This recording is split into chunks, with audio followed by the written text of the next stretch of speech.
Shut up and sit down.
Shut up and sit down.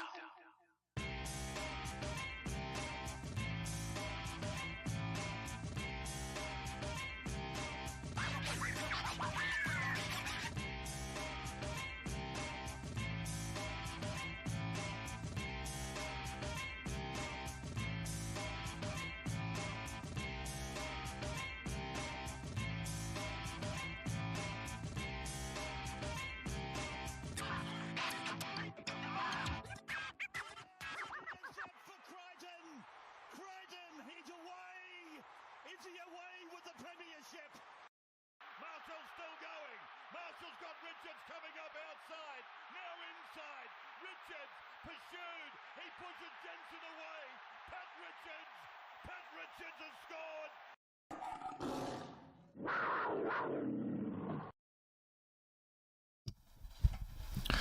Hello there and welcome. Oh, there we are. Things aren't cooperating today as usual, and say hello to Aaron. Hello world. I was waiting to see the tone if it still sounded very as flat as it did before. Can you blame me though? Like, can you honestly blame me? I mean, I could if I really wanted to. But it might be a bit unfair. I don't know. It's hard to know when you're sitting on the top and life is good. Yeah, don't rub it in. I can't relate. It is. And I'm not going to be able to relate all season. Yes. It's only just started. Well, until you get Adam Dewey back, obviously, and then everything will be totally different. But will it be too little too late is the question. But anyway. Yeah. What on earth is this gosh darn garbage that is filling up my screen? So yeah, I'm just gonna play some Rugby League Live career in the background because why not? I haven't actually played it for a while, and then give people something to look at. It's probably been a while since you played, eh? It has been far too long since I played it. G'day, AJ and Justin. How is everybody? Evening, gentlemen. We're NRL fans. Hello, AJ. Hello, Justin. Yeah. I haven't played in ages. I was looking at the roster. I don't even have Targo and May in the back line and stuff. I'm like, I haven't updated the roster in so long. I'm like, oh, wow. But, you know, it was time. Yeah. But, hey, we've got good news this week. We will start a minute properly, but hope everyone's doing well. I didn't get to catch up on all the games from the weekend either. I was really annoyed at that. I ran out of time on my weekend having to do some admin things, buying a car, and the New South Wales government decided they wanted literally all of my money and then more of it. Yes, that's one of the things we're going to bring up, AJ. The Cleary's re-signing until the universe comes to a sudden end in a couple of billion years. So that's going to be good. So you mean next year? Well, what Tigers fans hope and what science tells us are probably two different things. Well, no, what Tigers fans hope is that the universe blows up tomorrow. Praying for that meteor. Like, oh no, round 6 cancelled due to meteor strike. What a shame. Well, did you want to start with that? Well, we might as well, since AJ's gotten us straight into it. Where is it? Here. It says, Ivan and Nathan Cleary signed with the Panthers until the end of 2027. The article I've got up here on my phone from Michael Chammers. He says, the architects of Penrith's premiership triumph have secured their futures with the club in a massive coup for the Panthers. Is it really a coup, though? I mean, they were already there. I don't know. Maybe I'm just a bit weird. I don't know. When were they both coming off contract?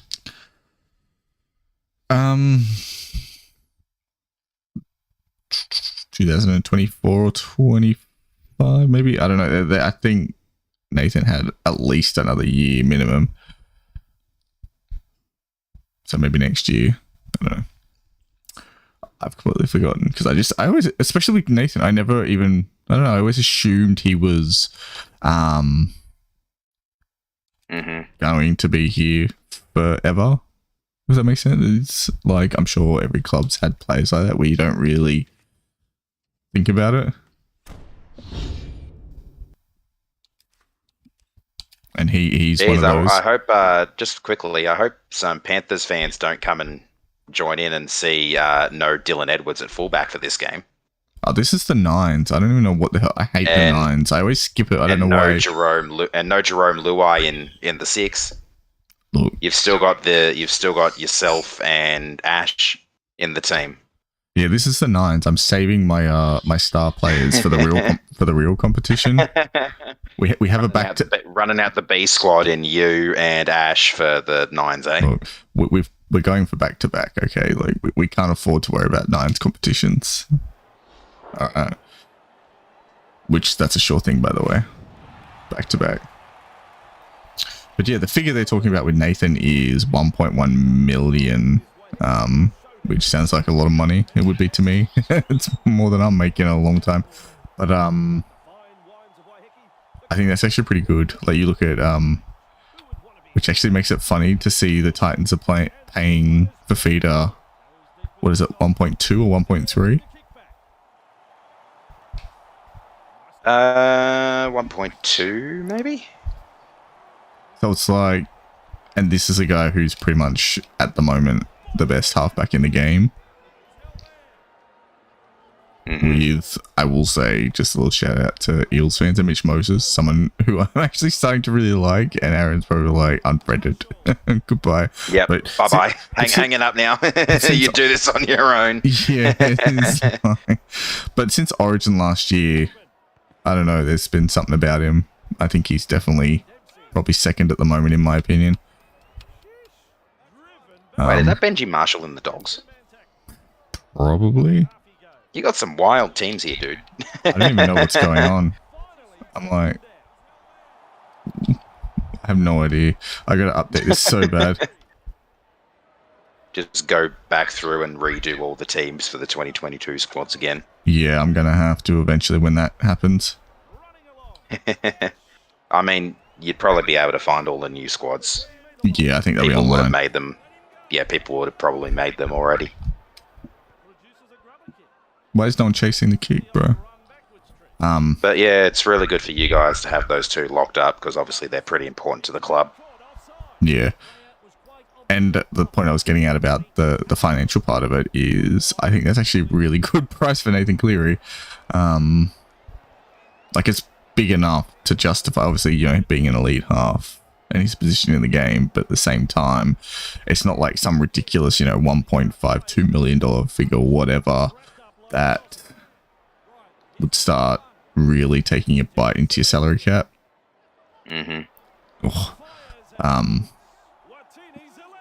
Because we are going to have players that are going to need to keep being re-signed. Like half our damn roster at the moment is State of Origin players. Just says Kate Walt against his old club this week. See, now talk about not rubbing things in.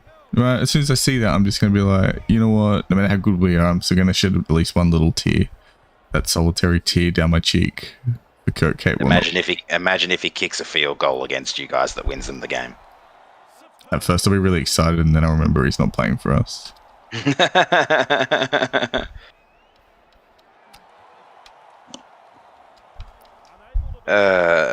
All right. So I wanted to bring up a little bit of good news this week as well. Yep.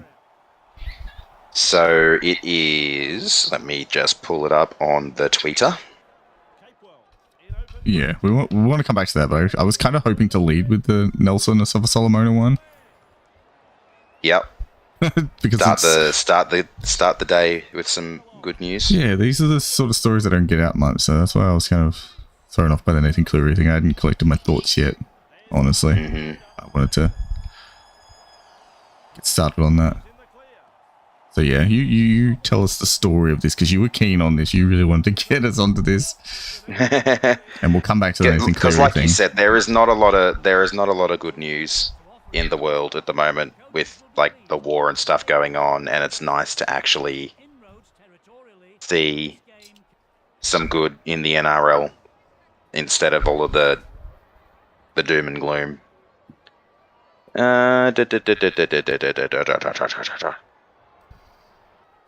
Oh wait, I'm looking at the notifications for the wrong account. That's why I can't find it. Oops. There it is. So everyone who watched the Raiders versus the Storm game would have seen Nelson Asofa-Solomona's hair. It was quite an interesting look. I didn't know what it was about at first, but it was a really sweet gesture. Basically, he paid tribute to a young girl named Bella, saying, I was blessed to come into the hospital, me and Paps to say our goodbyes. I came up with the idea to get a template, and she colours it in, and I'll colour my hair, just so she could get her mind off the situation at the time and put a smile on her face. So I think he had orange on one of the sides and blue at the top and blue on the other side. It was quite a unique look. Apparently the poor young girl passed away at only the age of 14 after a long battle with leukemia. So my condolences to her family, but I thought it was so great seeing a player like Nelson, who has a bit of a reputation, doing something that sweet and selfless. Yeah. It's really cool, big tough guy like that. And see, these are the things, right? This is the part of the game that you really love. Obviously the on-field stuff, but like the biggest, toughest, probably machoest guy out there, who's just like, I'm gonna color my hair pretty for this girl. Yeah, it was very, very sweet. Yeah. And like I said, we don't see a lot of it in the games, so it's nice to see stuff like that. The Tigers as well, I believe, after the game against the Titans, apparently a lot of the players hung around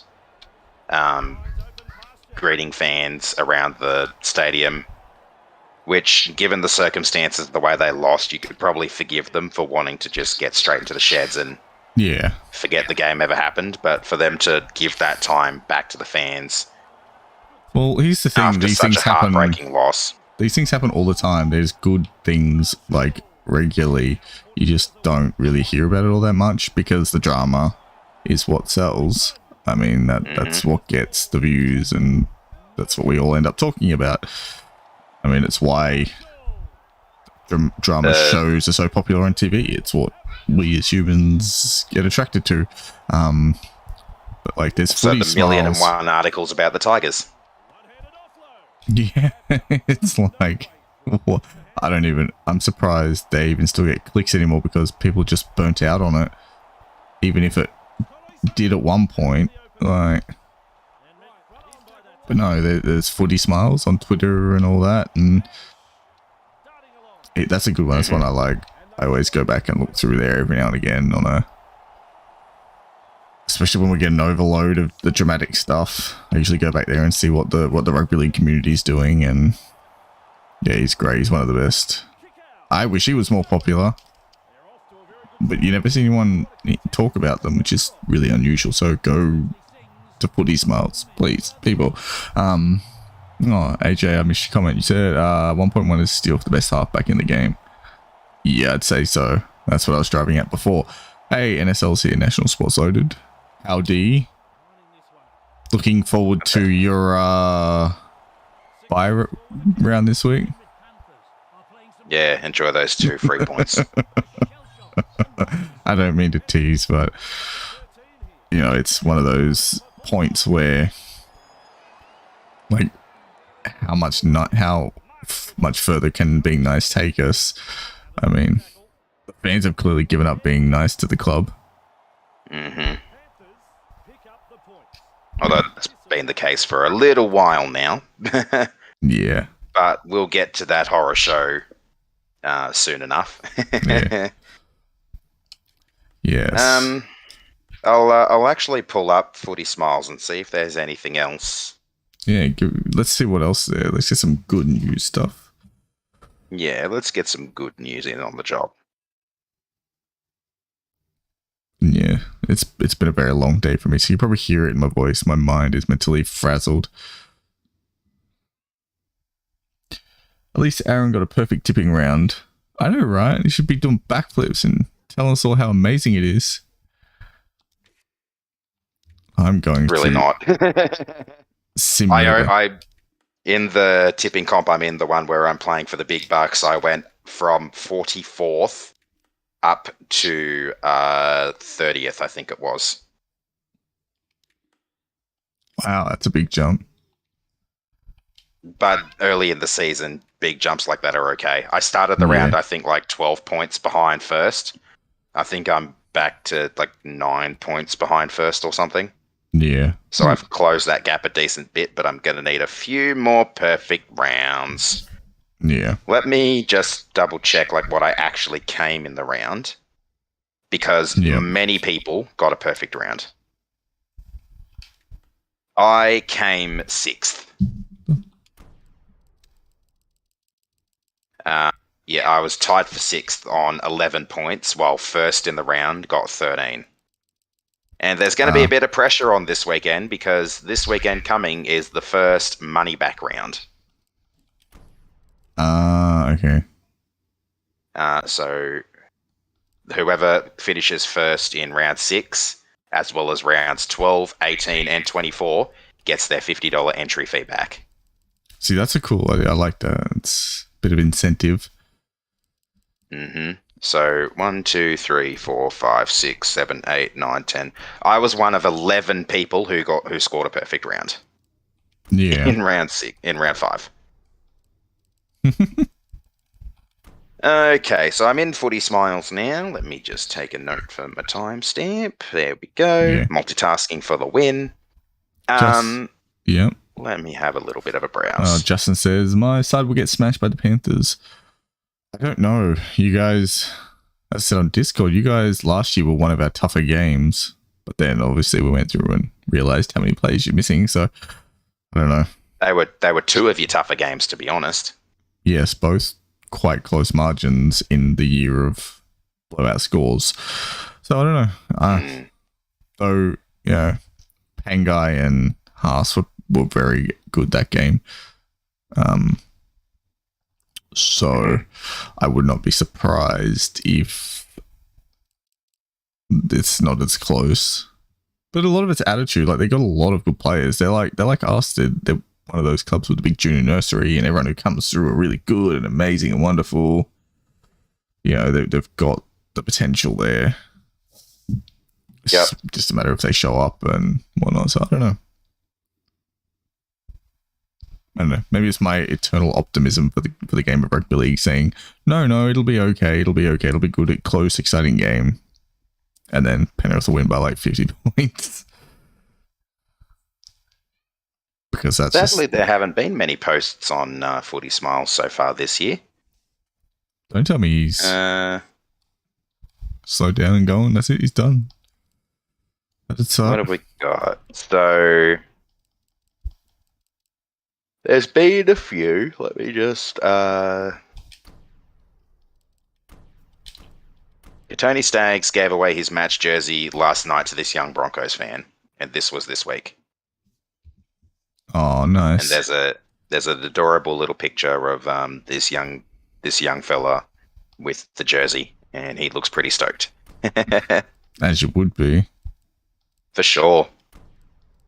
Ryan James, who got a chair from the Brisbane Broncos clubhouse so a pregnant journo could watch training comfortably. Aww. What a good egg. Yeah. Well, it's even hashtag what a good egg. Very nice of him. Yeah. Here's one about an NRLW player. Good news, rugby league stories are hard to come by, but a huge shout out to Roosters superstar Jess Surgis, who was having dinner at the local RSL and decided to play footy with all the kids. And there's a photo of her with 1, 2, 3, 4, 5, 6, 7, 8 kids. Yeah. And one of them is wearing a Rabbits jersey, of course. It's always one. It's the law. And all of the kids, like there's a couple of other photos. Jess is being tackled and trying to offload the ball. It's pretty adorable. Definitely, if you guys are on Twitter, go check out Footy Smiles so you can actually see these photos for yourself. Zach Bailey. Not all heroes wear capes. Well played, Wiramu, and thinking of you, Jaden. So, Jaden said, got this message today from the Para Eels forward, Wiramu Grieg, and meant the absolute world. Made my day to no end and put a smile on my face. Thank you so much for what you're doing, brother. Hashtag paradise. And he says, so he's replied to a post on Wiramu's story about going bald for cancer. Yeah. Saying, hey bro, you may not see this, but I'm actually in Wollongong Hospital battling leukemia, currently as a young 18-year-old diehard Para supporter, and to hear that you're doing this means the world. Thank you so much, brother. And Wiramu replied, thanks my bro, means so much coming from you. Send me your address, bro, I'll send you some gears. Is this okay if I share this on my Instagram? So, yeah. What a nice little touch from... I have no idea if that's how his name's pronounced. Wiramu? We'll roll with that. And I think I saw one more. 2 more. One of the Raiders players giving some young kids after the Leichhardt trial some gear and signing them as well. Yeah. That's jersey number 11, I think I saw. Let me go see if I can find who that player was. It was the first week of trial, so it might have been a player who's a little bit more unknown. Preseason trials, round 1. Number 11 was Adam Elliott.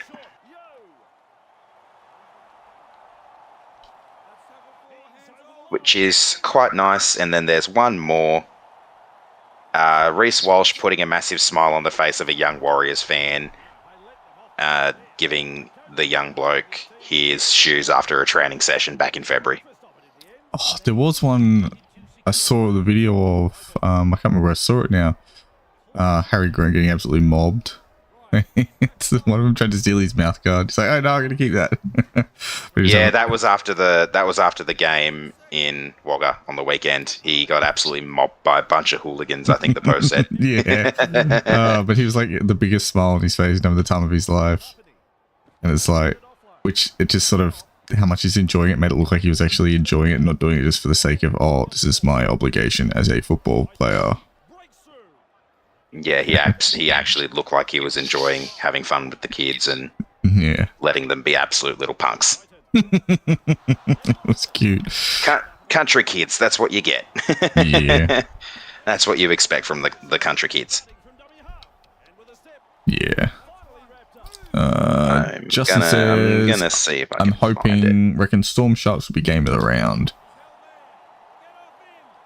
it. Storm Sharks, yeah, It's potential, definitely. like third versus second or second versus third. I forget whose home. I don't know whose home game it is, but we'll roll with it. Yeah. But no, Sharks have been really good this year. They caught me by surprise, that's for sure. Like, even with good signings and decisions and stuff, I just thought it would take them a bit of time to gel. Like the Roosters did when they bought Tedesco and all that. But no, they've just gone straight out and started smashing it. So now a lot of people are including them in their top fours. I think it's a bit too early for that at the moment, but we shall see. Oh, it's what's happening. There's a lot of people are saying it now. So there's a rumblings about the Sharkies being a contender. Here it is. Jake Duke posted it. He was the one on the sideline for Fox Footy. Great win for the Storm in Wagga over the Raiders Canberra. Unfortunate incident post-game with Harry Grant robbed in broad daylight by a couple of local hooligans. So good. Yeah. I missed how your first game went. Who won? Oh, we did. So, but then I auto did all of them because I hate the nines. Anyone actually like the nines? I never really enjoyed watching it that much. And even but playing it on here is worse. Like, at least if you want a bit of enjoyment, you can watch it. But oh my god, playing it on here is just tedious to me. You reckon Panthers versus Broncos have potential to be one of the best games to watch this round? It has potential. But whether it will be or not, well, that's a whole nother story because, I mean, it really depends on how the Broncos show up. It's home game for Penrith, so you know they're going to be up for it. You know, we're at Fortress Penrith at this point. It's going to be a big crowd, and especially we haven't had Broncos since 2016, so if there are any Broncos fans down here, they're going to actually get to go and watch. Yeah, you're right. It has been a while since you played the Broncos in Sydney. The last game we had was when Tamir Martin kicked a field goal in his debut to beat the Broncos in 2016. If anyone remembers that game. Which was a shame. You played them twice last year. Were they both at Suncorp? Well, remember last year everything got moved. But was your home game against them first? You have to look it up. Yeah, I'm going to look it up. I'm actually curious if it actually was 2016 because that's a bloody while ago. Yes, it is. I feel like you've played them 2 times a year or a little bit more often than that. Yeah, so you'll find that's it. I don't know how it happened. I don't even know, but okay, yeah, round 6 was their home game. And then the rematch in round 19 at, you guys, your home game, also at Suncorp. Yep. So basically, they were the away team at their own ground. How funny is that?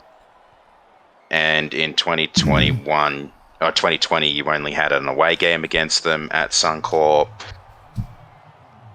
They were the away team at their own ground a few times late last year. Yeah. Which I thought was a little bit unfair to a lot of other teams, but I guess it doesn't really matter when they finished as low as they did. Okay, 2019. Round 22, Broncos home game. Okay. Okay, so I got a message from National Sports Loaded. Have you guys seen the Marcelo Montoya situation Insta from Rugby League page DMing Josh Curran? By the way, I was trying to send this on in the chat, but YouTube for some weird reason won't allow this comment. Probably No. because of the content, but yes, I have seen a lot of what's going on around that situation.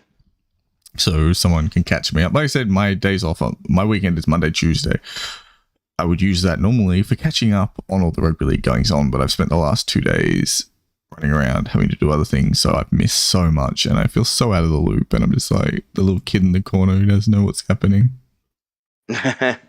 Well, let me quickly go through and find when the last time you guys played at home against them was, because I'm curious about that. Then I'll fill you in on that please stuff. do, because that sounds interesting. Yeah, it's not a great situation. No, so it's what a year bad was thing? I up to? 2018, you guys only had an away game against them in round 19. Yep. And they absolutely walloped you. I don't remember that. I do. That was the year we're having a bad 50 to 18. Now into 2017. Hey, Ash has just joined. Hey, Ash. National Sports Loaded, I'm tipping the Panthers to win by only 6 in a high-scoring game. That would be interesting, actually, because, I mean, we know guys like Tony Staggs, for example, they can turn it on, they just don't do it consistently. So if they decide to have, like, a good game, well, then all of a sudden... And that's what happened last year. Everyone was like, oh, Penrith playing Broncos, they're going to beat them by 60 points. And there were comments saying that. And then out of nowhere, it was like one of the most exciting games of the year at that point.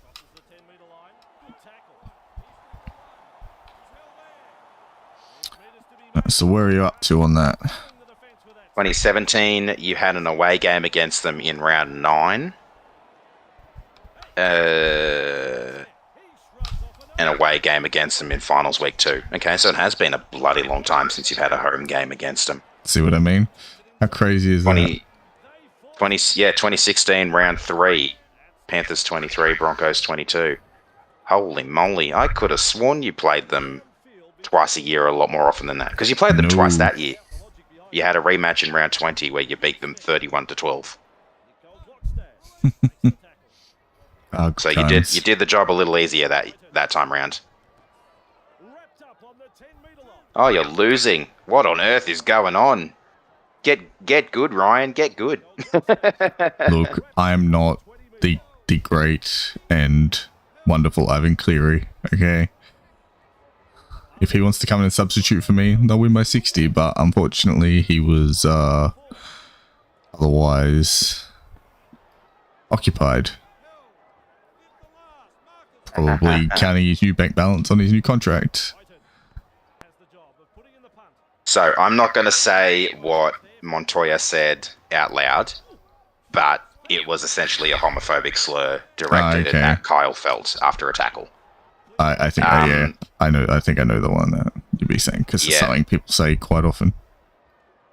Starts with F. Yeah, I get it. I thought so. You know the one. A lot. Yeah, it gets said a lot. So essentially, what's happened is some people from the LGBT community picked up on it and were particularly unhappy. And the story itself started picking up a bit of a following after the game. Yep. It got to the point where the NRL or Fox or whoever then announced that they didn't know who was the player that said it, but they were investigating and were looking into it. It then was announced that it was Marcelo Montoya. And someone on Instagram, I think it was. Let me see if I can find it. My Instagram feed isn't that large. This shouldn't take me too long. Yep. But so essentially, this Twitter page, this Insta page, posted their interaction with Josh Curran, where Josh Curran was essentially defending Montoya's behaviour, and it was a very, very bad look. Okay, yep. where it looks bad when, despite the club and the player making a statement saying that it wasn't appropriate, it wasn't okay, and that there's remorse and stuff like that, to have one of his teammates come out and defend him, Yeah. you can kind of see how that's really not a great look. Yeah. Ash says it was that what he said. Jesus Christ, people need to grow up. Who cares? It's Montoya's opinion. I don't know. It's at the end of the day, these guys are public figures, and you know, the NRL have made a point of being inclusive. Yeah. So basically, of all genders, sexual orientations, everything of that sort. So when a player comes out and makes a slur like that, I think it's quite reasonable for the community to get very unhappy about it. Yeah. So, like Meatloaf said once, you stole the words right out of my mouth. Basically, that's where I was about to go. My point is, you know, it's a case of, like, I don't know, these kind of things can be hurtful to people. I'm not in that situation myself, so I don't have a first-hand understanding of it, but I'm sure you want to avoid negatively affecting people, especially people who could be fans. I mean, at the end of the day, yeah, so I don't know, you gotta just chill out and do the right thing and be a nice person. That's what it really comes down to. Don't be a prick. Like, exactly. Okay, maybe I saw the post on Twitter. Let me do a quick search of Josh Curran, because if he was tagged in it, I think, or like his name was in it, so I should be able to... Yeah, here it is. So General Rugby League V2 posted his reply. I've received, along with the caption, I've received this DM from NRL player Josh Curran in reference to my post about Marcelo Montoya being referred to the NRL judiciary for using a homophobic slur towards Kyle Felt. See below my reasoning for this being unacceptable.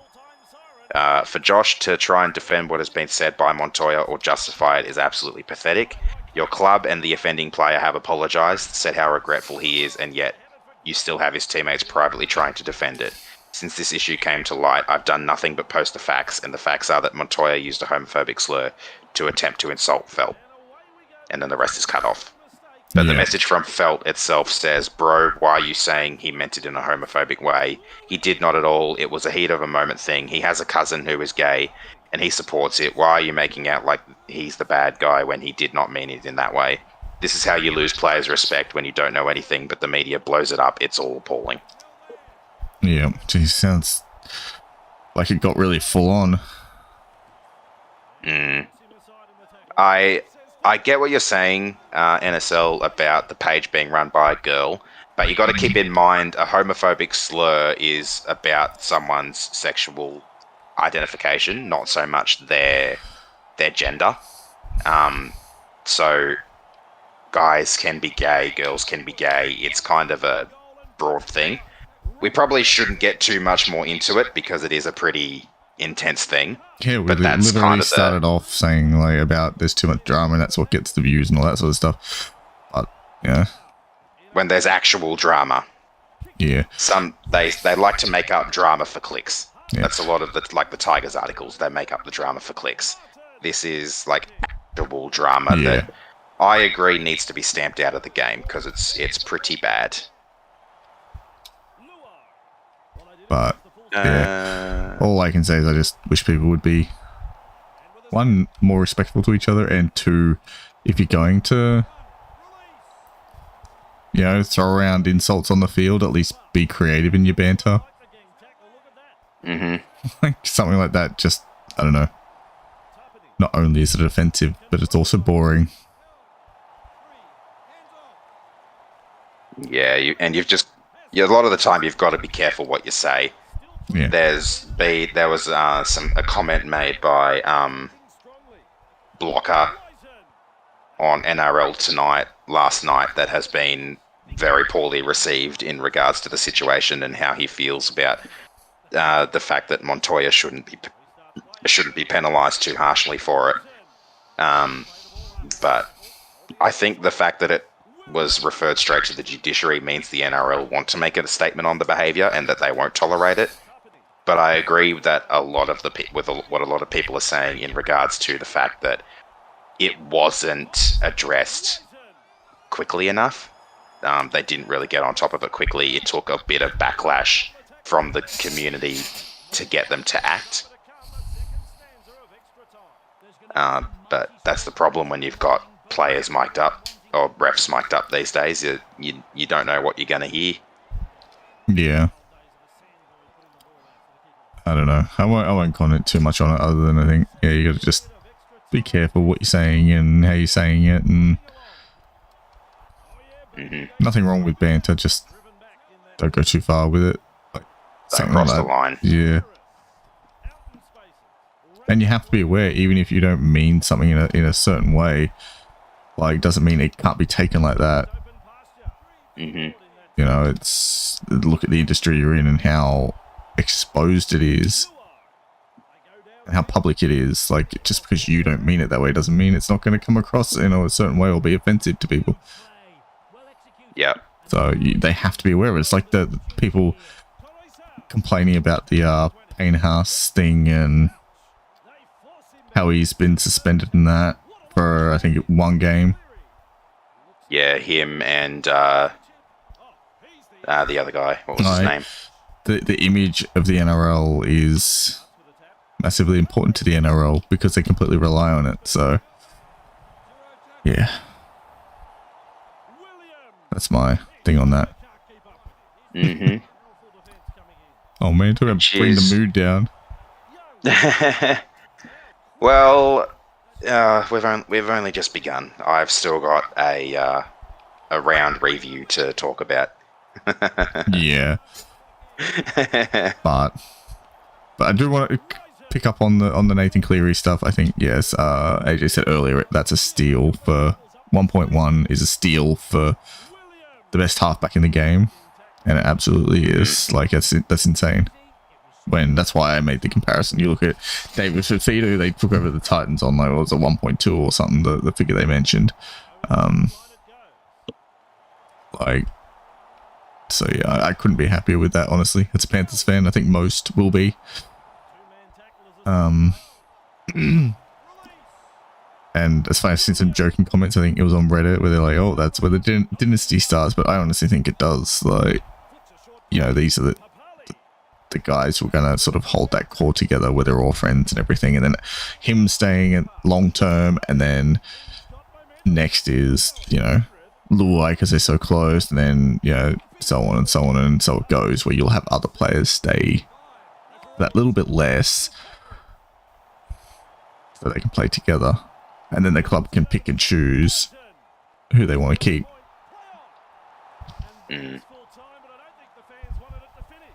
And well, you're in that part where you're good now, when you're going to stay there for a while, and I'm just sad that, like, we're not going to get good. Well, we are not going to get good at all. Not for the foreseeable future, anyway. We'll just sign a father and son combo. Done.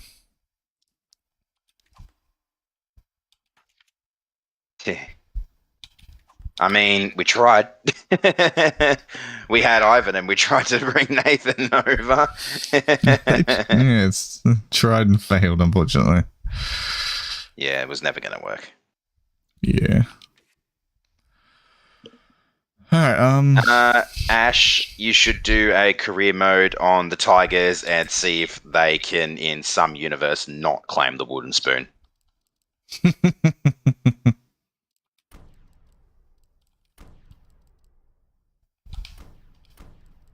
And you do have a very good chance of going back-to-back. I think the only teams that will challenge you come the business end of the season will be the Storm and the Roosters. Everyone's hyping up the Eels, but I'm still not convinced. They seem to only be able to win convincingly with a bit of help from the refs. In saying that, they're going to cream the Tigers this week. I already know it, so I'm not going to talk too much about that. But yeah, we never get a chance from the ref against the Eels when we play them at their home because, yeah, there's a little bit of stuff there. Yeah. And also, one thing before we go too far on it, I have to say about Ivan Cleary, a lot of people now say, because of our recent success, where Ivan, I haven't seen AJ for a while, so the one Panthers fan regular that we got here is gone. Though maybe Ash is still here. I always forget Ash. Ash hasn't been here for a few weeks, so he's throwing me off. See what you've done to me, Ash. But as well is that people are like, oh, well, he inherited a good roster. Gus set it up. He inherited it, and he's no good. Whatever. Just remember, Ivan was the coach that Gus brought across when he came over. Ivan had a hand in this, and he deserves some. The reward he's getting now is partly his own.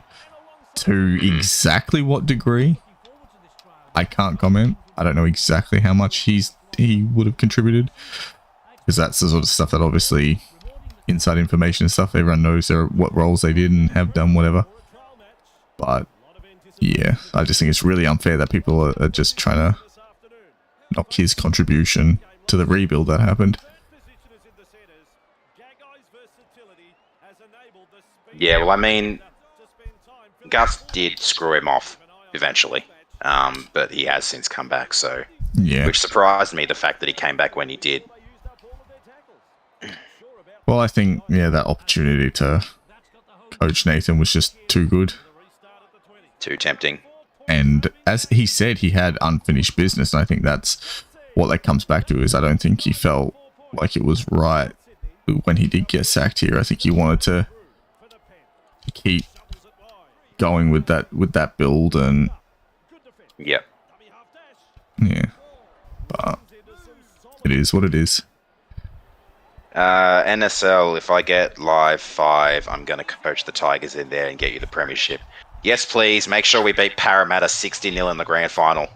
That'll be the one game. I want to see proof in the Discord. That'll be the one game they mysteriously forfeit somehow. Like every single player caught COVID. I know, right? Did you end up beating the Raiders in that game before? No, they won by a whitened field goal, which seems really just unsettling. Was that round 1 or a trial or something? These are trial matches. That's why I'm not too worried about it. Okay. Honestly. I'm surprised it went to Golden Point then. Yeah. I'm like, why are we playing Golden Point in a trial? Let's just get out of this.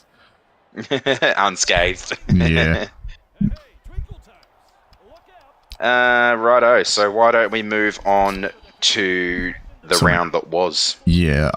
You can recap the round that was, because, like we know, I've only seen one game this weekend, unfortunately, I saw 2 games. Sorry, I saw the Sunday games. So I got to see the Tigers in all their glory. First game of the weekend I get to watch. Sorry, I'm dying. Oh, no. See, I mentioned the Tigers, and look what happens. You need to put some respect on your fans, Tigers. Like, what the hell? You just the mere mention of your name, and the Tigers fans start dying. More about you referring to their quote-unquote glory. Yeah. But, alrighty, so let me just pull up the draw. We started on Thursday night with the Knights and the Eagles. I remember saying I think this one could have gone either way, and I was leaning towards Manly with not a lot of confidence. So at halftime, it appeared like it would still go either way, but Manly had enough early in the second half and ran away with it late. So there wasn't a whole lot to talk about there. There's been some drama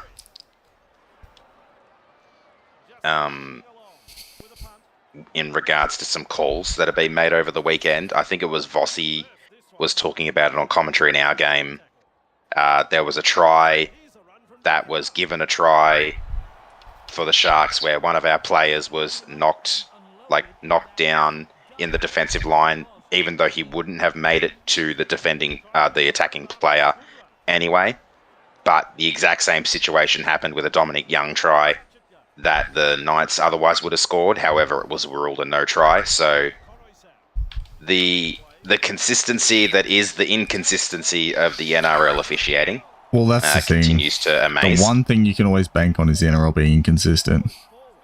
It's just consistently inconsistent. Yes. But yeah, honestly, not a whole lot to say about the game. Manly, I think Manly ended up being outsiders without Tom, and they looked like they might have had a case for that in the first half, even though they had a lead. Like the Knights could have been in the lead with a few tries that got overturned, but yeah, it was just one of those games, really. I grind saw in the first half. So I saw the first half of that game. Business. I saw the first half of it and fell asleep at halftime. But I wasn't overly concerned because I think the Knights got a couple of injuries in the first half, was it? Or one injury in a HIA or something? I can't remember. But I said because I think they got 2 injuries in a HIA. Yeah. They had a pretty light bench going into the second half. And I'm pretty sure I even said on Discord, once that happened, you knew it was just going to go bad for them. Especially against a team like Manly, when you know Manly have the halves that they've got in and you're missing DCE. Turbo, but you've still got those two. Like, it's not the end of the world. Sure, they might not beat Storm at full strength or something, but they've still got something. Exactly. Then, so Friday night was a very interesting night. 2 very close games. Warriors pipping the Cowboys in Golden Point with a field goal, and then the Roosters staging that comeback over the Broncos and managing to win, to hold on and win by 4. The Warriors-Cowboys game was a bit of a grind as well. I remember being entirely unconvinced about this one as well, for good reason, apparently, considering how it went. I think the Cowboys scored their first try. Yeah, the Cowboys scored their first try in the 6th minute. So there were points to be had in this one for sure. It's funny though, I've just opened up the scoring summary. The Warriors had 5 attempts at field goal to the Cowboys 1 before the Warriors ended up getting the 1-pointer. Yeah, so was the Broncos game as exciting as the scoreline suggests? It really was. Brisbane looked good for a lot of the game.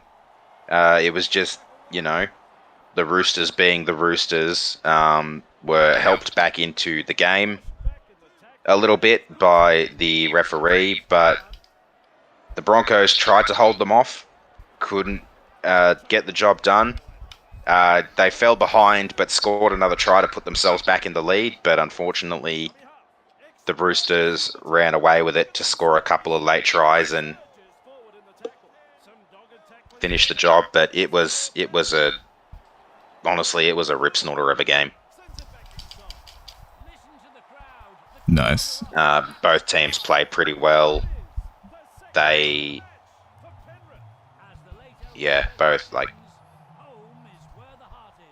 was pretty good. Like, the Broncos led 10-0 at halftime, I think it was. Yeah. 10-0.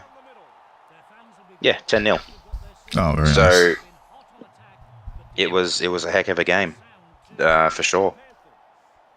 Justin says Montoya has been suspended for 4 games. Yeah, wow. I think that's reasonable. See if it, see how he goes when he comes back. Yeah.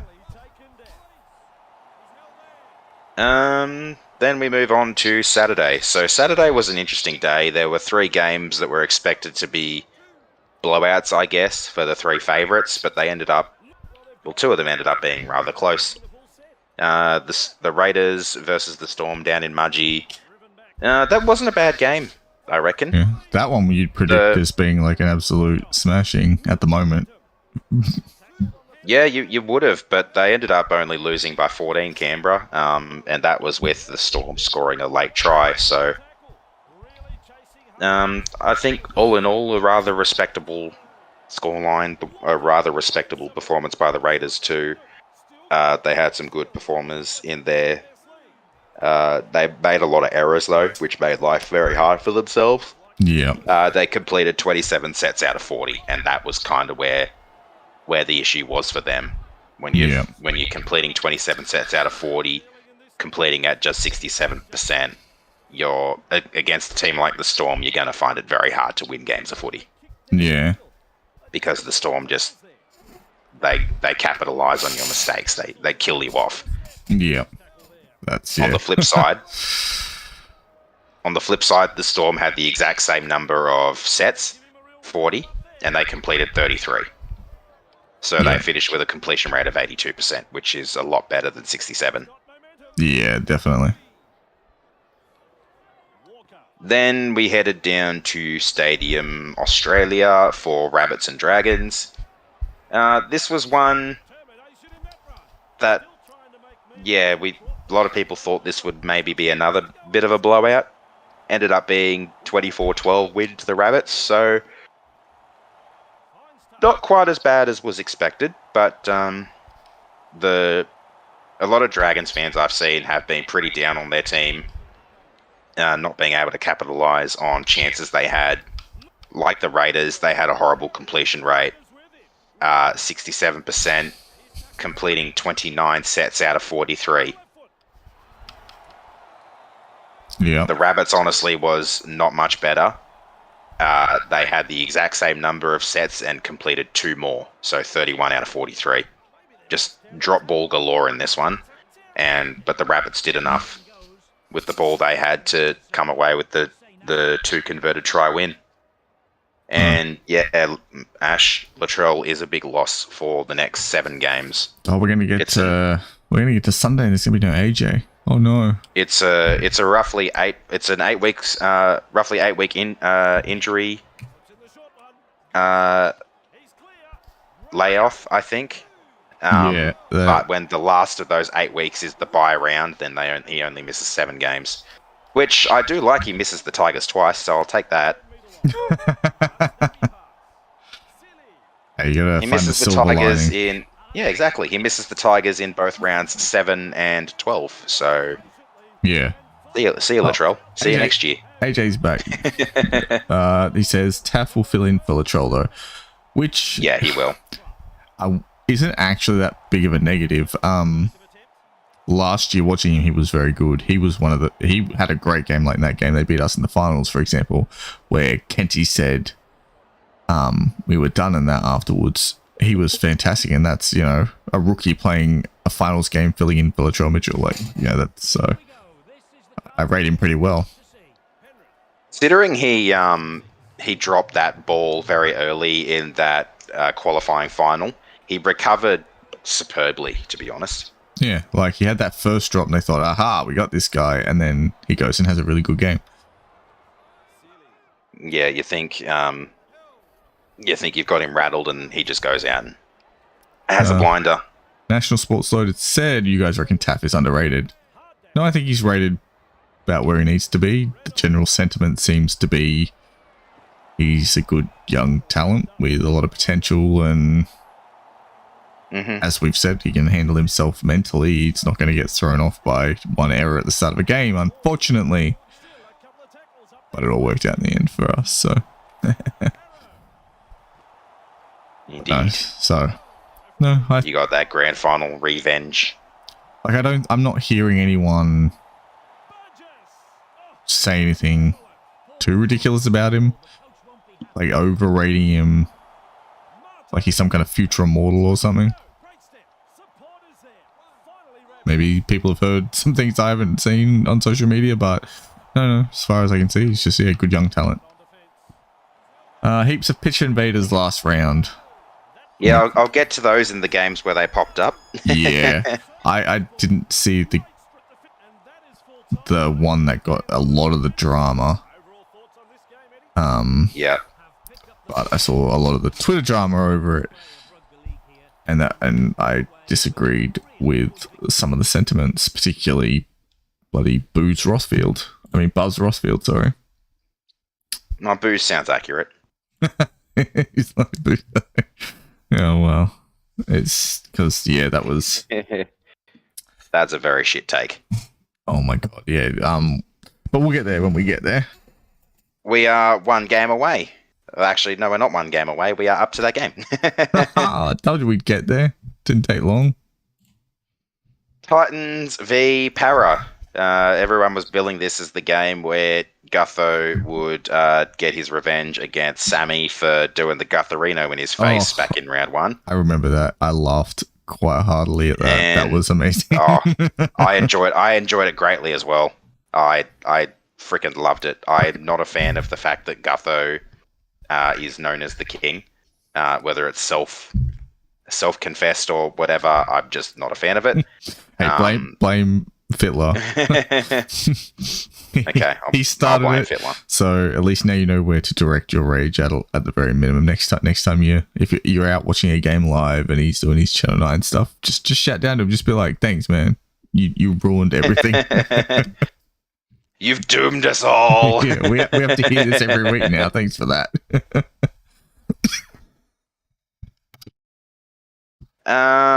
Yeah, so Titans ended up losing by 6 points, I think it was. Yeah, 26-20. So this was interesting. Did you see the penalty count for this one, Ryan? No, this is why I'm so off tonight, because I've seen nothing. My brain has not been able to switch into rugby league mode this week, unfortunately. So I've seen nothing. So the Eels conceded 10 penalties. And the Titans conceded just 1. What? And I believe... How does that happen? Correct me if I'm wrong, NSL, but the penalty the Titans conceded, I believe, was after the Eels had already conceded their 10. Wow, There were a fair few captain's challenges in this game too. I think the Eels... I have to ask, NSL... Eels fans can't be too happy about that, surely. I mean, they still won. No, sure. It was a pretty undisciplined or ill-disciplined performance. So you're saying it was deserved? I don't know. When you see it like fair, I don't expect an even penalty count or anything like that. I think if you try and aim for that, that's where you'll get referees making bad calls to keep it even. But when you see it that skewed, you're like, well, either that team was really bad or something's going on.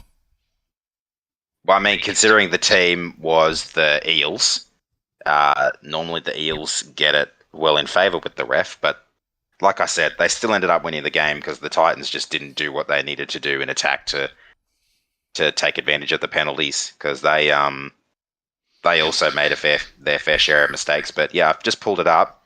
So the last penalty the Eels conceded was the sin bin, the dangerous tackle that got Junior Paulo put in the bin.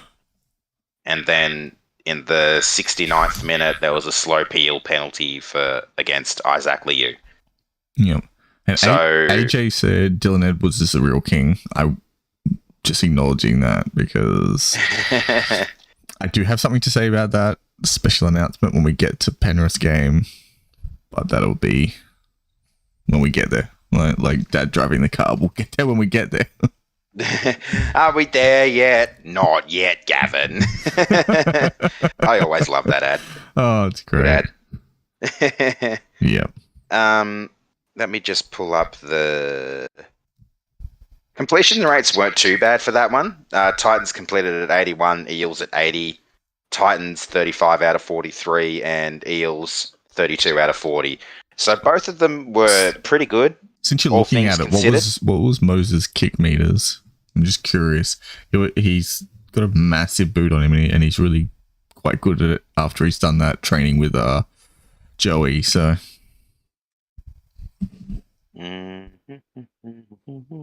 just a little curiosity. 14 kicks. Have a rough guess how many meters you reckon he'd get off 14 kicks. Probably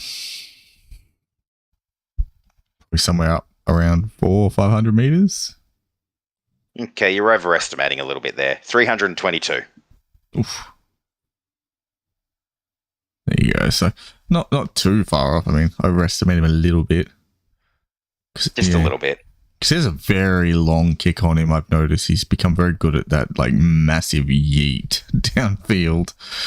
Yeah, the one where you can yeet it like 70-ish meters. Yeah, it's crazy. And he seems to just do it naturally now, like, without too much effort. So, still, that's not too bad. Like, and that's one thing I think clubs need to really get a handle on, is games can be won and lost just on your halves kicking game. So, yeah. Oh, bad cough. Understandable, honestly. Yeah. But overall, that wasn't that bad a game.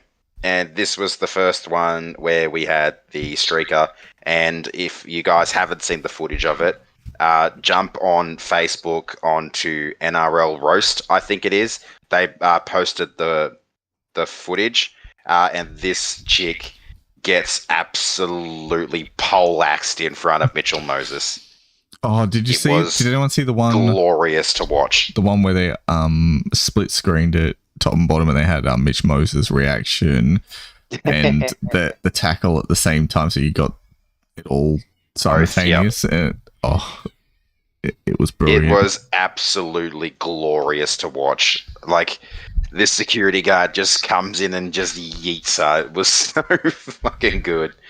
I absolutely disagree with everyone saying that the treatment of her was too harsh. The fact is, she could have had a weapon. She could have been high as a kite. She could have, like, gone to Mitch Moses and stabbed him or something. Like, you'd never know with these people.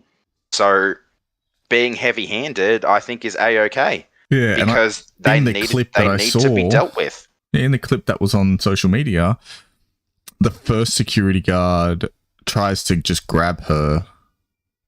She evades him. And she just shrugs it off and keeps going.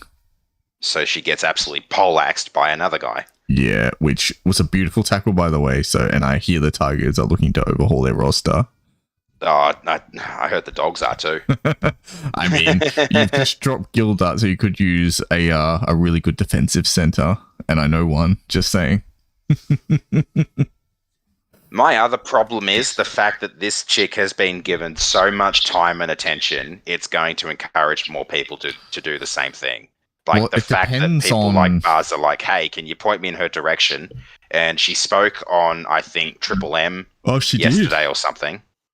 How did that go? Did you hear it? Or I didn't hear it, but I saw a picture that had a quote from her, something about she thinks it was play on or something like that. So, but yeah, the fact that people saying that the guard was too heavy-handed with her, I think, is absolutely bullshit. No, he's got a job to do. Could you imagine how much different the sentiments would have been if it was a dude instead? That got absolutely mutilated in a tackle. It would actually be really positive. No one would have batted an eyelid. It would have been memed. It would have been funny. Everyone would have laughed. It would have been, no one would have cared. It's simply because she's a woman. And I've said in a comment before on it is, I'm a father of 3 daughters, so I understand the natural instinct to be a protector in that and want to look after people and stuff. But I mean, when this chick has done something stupid and potentially dangerous, so yeah, it's that whole play stupid games, win stupid prizes thing. You know, at the end of the day, you know, you can't. You have no idea what's going to happen. It's happened before. I wish I could remember the name now. Because people mentioned it around this, where sports stars have been injured by fans attacking them. Sorry to interrupt you, mate, but you're very robot-y there, and you're cutting out a lot. What? Am I broken? Yeah, you are broken. Bugger. Technical difficulties. Might want to. How's that? Oh, are you there? Hello. You there? Can you hear me? I can hear you. You're a little less robot-y now, but you're still a little bit there. This is is the chat having the same problem hearing Ryan that I am? Chat, let us know what's going on, because this could be an Aaron issue, not a me issue. And then I'm trying to press buttons and fix it, and then he's like, and it's all on him. Okay, Ash says it's fine for him. Maybe it is a me issue. Oh my god, see, Tiger's letting everyone down again. Shut up. Alright, so it's just on NSL can hear you fine. Okay, so it must be a me issue, you just being all roboty on my end. And he's all the way in Parramatta. Yep, it sounds alright. So it sounds like it's a you issue. So Tiger's once again letting down the NRL community. Well, in that case, I might have to just quickly restart my internet or something. Yeah, or maybe just your headphone connections just come a bit funny. Maybe pull your headphones out back in or something. I don't think it's my headphones. I would say it's the internet or the Discord or something. Wouldn't surprise me with Discord though. No, true. Yeah, I think that's pretty much all there is to say about Titans v Eels. Yeah. I also liked that just as the streaker came onto the field, it started bucketing down rain for a brief moment, which may be how that woman avoided the first tackle. It was a little bit slippery underfoot. But the second security guard found his footing and absolutely whomped her. Yep, I found it. So it was Monica Seles, tennis player. She went on to win 8 Grand Slam singles titles before her 20th birthday, etc., etc. However, on April 30th, 1993, she was the victim of an on-court attack when a man stabbed her in the back with a 9-inch or 23-centimeter long knife. She did not return to tennis. Shite. She did not return to tennis for over 2 years. So that's the risk involved. Right, it's all well and good to say, well, there's a poor woman got absolutely pummeled in what is a textbook tackle. Poor her. But it's legitimately, like they said, imagine she had no top on, she was in a bra or whatever, but she had jeans on. Imagine if she had a knife or something in her pocket. Mm-hmm. I mean, how would people feel if Mitch Moses got stabbed lining up the kick? I mean, it sounds dramatic, but it's happened. There was the incident with Sam Kerr where she whomped a streaker who came onto the field during a Matildas game or something, I think it was. And she got a lot of backlash for it. So NRL players are obviously now afraid to do the same thing for fear of the same sort of retribution, but they would be very quick to defend their teammates if someone was out there with a weapon, I reckon. Yeah. No, I think the guy should get a little Christmas bonus for doing his job properly and move on. And get signed by the Tigers because we need someone who can tackle. Look, that's probably a better tackle than I've seen from you guys all year, so get onto that guy immediately. I mean, I'd have to agree, honestly. I can't not. Yeah. So, but we'll move on to Sunday because then we do get to actually hear about our 2 teams. The Catbros. So on Sunday, the Sharks got a free 2 points, and then the Bulldogs played the Panthers and fought admirably. There was no other team playing against the Sharks on Sunday. That was just a training run for them. Yeah. They got a free 2 points from a training run. The NRL's are practicing its bye rounds for when the Dolphins come in. Honestly, that game infuriated me. I was angry. I was pissed off. I was frustrated. I was furious. I cried. I went through the whole range of emotions. You guys saw my range of emotions post late Saturday night when my tips were 6 from 6, and that was not a taste of what was to come. I was just all of the anger and all of the frustration on Sunday. We started off okay. We didn't start off poorly. The Sharks were making a lot more meters than we were, a lot quicker than we were. As soon as we let that first try in with the dodgy ass bounce, I was like, yeah, this is not going to go well. it was just really frustrating to watch. Not many of the players looked like they wanted to be out there. As a Tigers fan, it was just rough. To clarify, something happened in both our games, right? Player drops the ball. After they've dropped the ball, they get tackled. And then the opposition scores. What's everyone's thoughts on that? I've seen such mixed opinions. Personally, myself, when it happened in our game, Jerome Luai dropped the ball, got tackled. So we kind of, I guess you could say it's denied the chance to clean up or chase the ball, whatever. So I'd be curious to see what everyone thinks. I'm happy with the player being tackled if the defender is sort of committed to the tackle when the person's in possession. But it happened in the Tigers game. Yeah, because it was Toa after he dropped the ball, which is the one that led to that first try. He didn't even get a chance to go back and get it because he was tackled without the ball afterwards. And then the first try the Bulldogs scored, which was the error, the drop ball on the try line from Luai. Yeah. AJ, I do the exact same thing. Don't worry. I think it's quite normal now that most fans, just people who watch rugby league in general, and even people who accidentally, when they're flicking through channels and have never seen a game of rugby league before, and they accidentally see like 5 minutes of Tigers game, everyone is just yells at the screen at that point. Honestly, everyone just wants to meme the Tigers, and I can't blame them because this is a pretty hard year to be a Tigers fan. I am not feeling good about the rest of the year. I'm not too keen on watching many games. Like, I've still got 8 games to go and put myself through the suffering of watching live. So, well, that's what wish me luck with those. You have to drive up the couple of hours to Sydney and sit there in person. 3.5 hours each way.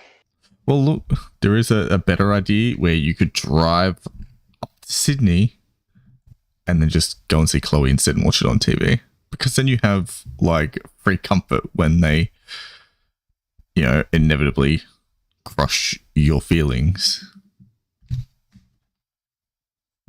Yeah.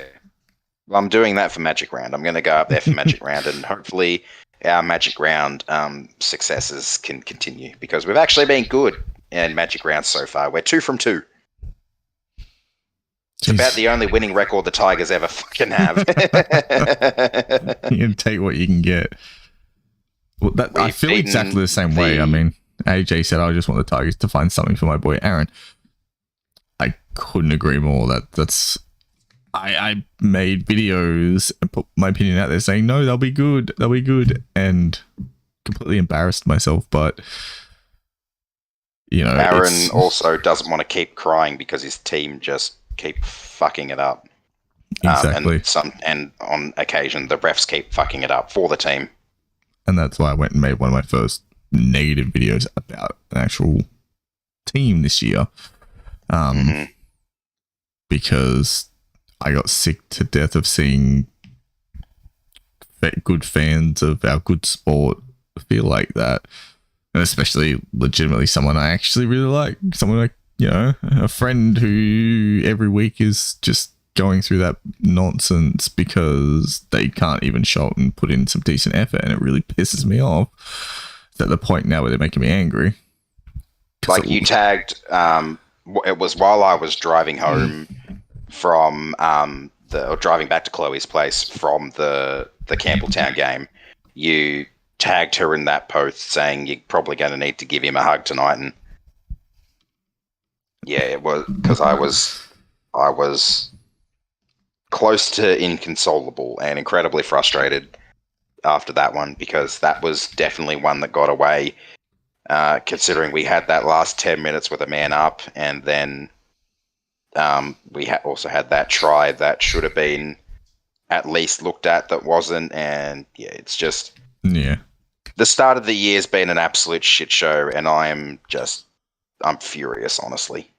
I'm furious at the team, I'm furious at the club, I'm furious at the referees. I'm just not keen for the rest of the season. I'm not, and that's the thing for me. I've always loved the footy because ever since I got my membership, like ever since I started as a member in 2016, footy's gotten me through some pretty tough times. I had probably one of the hardest years of my life in 2017, but I still had my membership. I still had the ability to go and watch games and look forward to cheering the team on as they played live and in person. And it was something that got me through the year. And you guys might remember after the Thursday night game against the Titans in the Discord, I just said, look, I'm done for the round. I'm not going to watch any more games this weekend because I just couldn't bring myself to do it. The refereeing and the team shitty performances are making me not enjoy watching the footy so much, and it really sucks. AJ, while you were telling us that, said, what do you guys think of Tamo's comments? Is that the one where he compared it to Penrith? Yeah, that's the comments they're talking about. Like, I to be being charitable, I can only assume he's referring to 2019 where they had that bad year because that's the only year he was here where we didn't make finals. Yeah, he was there with you guys for 4 years. So it's like... And 17, 18, 19 and 20. And 19 was the only one where they didn't play finals. I mean, technically he's correct if he's talking about the fact that they have 17 players go out and play each week in the same sport. That is NRL, maybe? I mean, if that's what he's getting at, then sure. I mean, but there's not much similar at this point. The Tigers are in their own territory now. Like, they've gone to a place that a dark place that I can't remember too many clubs being in. I mean, even the Broncos, there's a couple of years, and even then they hit rock bottom and then started to sort of claw their way back up. You know, the Cowboys, they had a run of bad luck with things like player injuries and stuff like Michael Morgan and whatnot, and at least they're starting to look promising again. You know, the clubs seem to ebb and flow up and down and whatnot. The Tigers are the one club that seem to be bucking that trend and are just staying down. They're like, does anyone remember the monologue in one of the newer Rocky movies where he talks about, you know, it's not about how hard you can hit, it's about how hard you can get hit and keep moving forward. That's how winning's done, he says. It's one of my favorite lines in movies. It's like the Tigers are the living embodiment of the exact opposite of that. It's like you hit them with a feather and that's it, they're done. Yeah, Parramatta did it too. Parramatta, wooden spoon, 2 consistent finalists. Again, same thing. Like, I don't know. And now bloody what's he's faced Justin Pascoe's off having a holiday somewhere in the Northern Territory or something, which is doing the rounds on social media at the moment. Everyone's talking about it today. I keep seeing the notifications on Twitter because I follow the Westlife podcast guys. Mm-hmm. And they've talked about it a bit, and then one of the journos just while we were here tweeted about it as well. So yeah. AJ said, when we were last in 2019, that was the lowest I felt in a long time, considering the roster. Yeah, I'm very glad that was a really bad one-off thing for us. You weren't last in 2019, were you? I think you're telling porkies, AJ. We might have been sometime during the year. We didn't finish last, obviously. You finished 10th. Yeah, we were. You were one behind us, and it was that really big win you got against the Knights in the last round. You ended up finishing 10th. Yeah. What year did AJ say? 2019. Let me go back through the draw and see how you looked. 2019. I'm just going back through the draw. Back through the ladder each round. Yeah. 14th in round 14.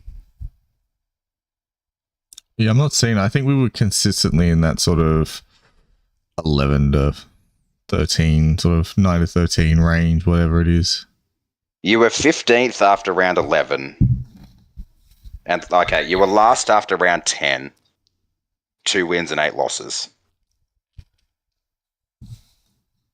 Around 10. So the middle of the year, I know we hit that low point when a certain team absolutely reamed us. In Magic Round. In Magic Round. That was fun. Dare I remind Aaron of what could be the good times and what they're actually capable of when they pull their socks up and have a go. Yeah. Okay, so NSL said, I'm just sick of the para, don't matter memes. I really hope we win this year. I can't wait for another decade to wait for another premiership. And now my dad wants to support the Storm now.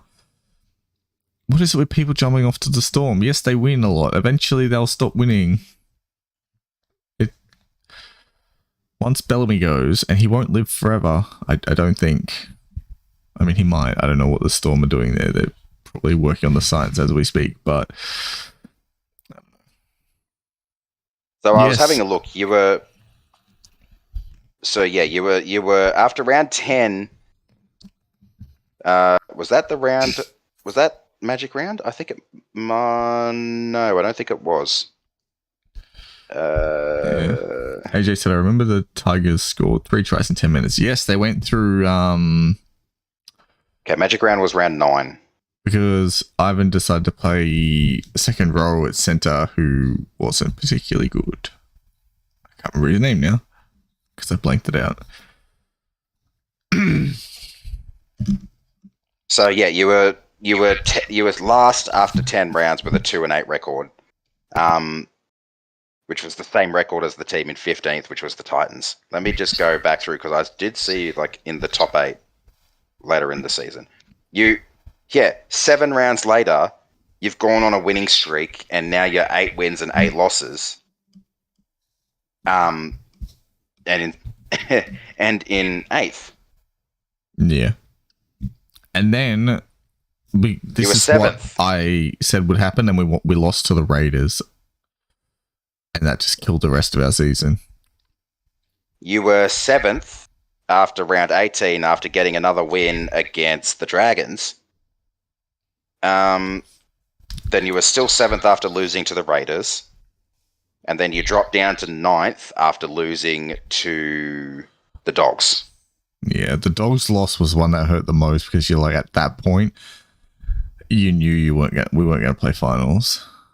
Then you went back up to 7th again with a 10-10 record after a win against the Sharks, who were in 7th at the time. Yeah. So round 21, like 21 rounds in with a 10-10 record, you're in 7th.